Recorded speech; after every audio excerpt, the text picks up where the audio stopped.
No,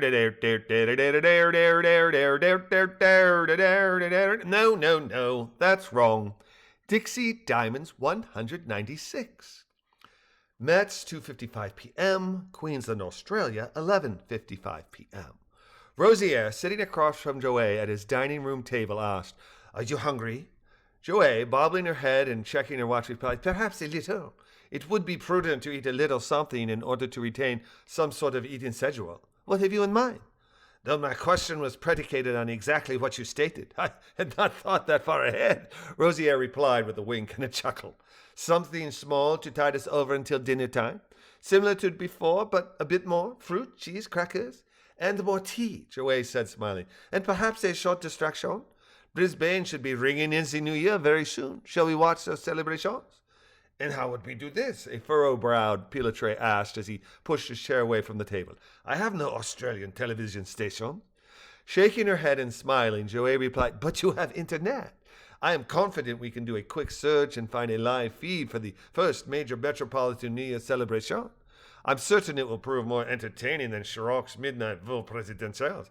"Oh," Pilotre said in mock horror from the kitchen. "I love the president's New Year's speech. I truly do.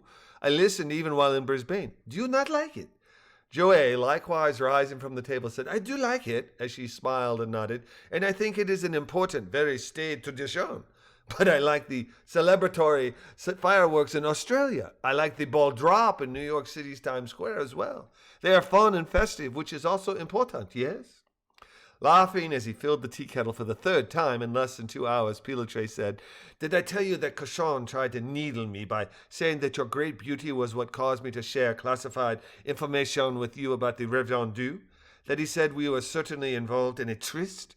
"No," Joey said quietly, shaking her head minutely, "but it was obvious that Cochon was using allegations of an inappropriate relationship with me to antagonize you," as she placed her hand on top of Rosier's. "When I spoke of our age difference, he laughed because, in truth, it is not so great. But regardless of what the calendar says, you are far more youthful than I.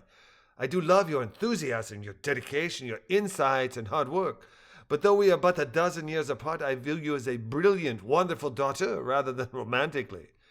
At times I think I am not only old enough to be your father, but possibly your grandfather. I say this in tribute to you rather than despairingly.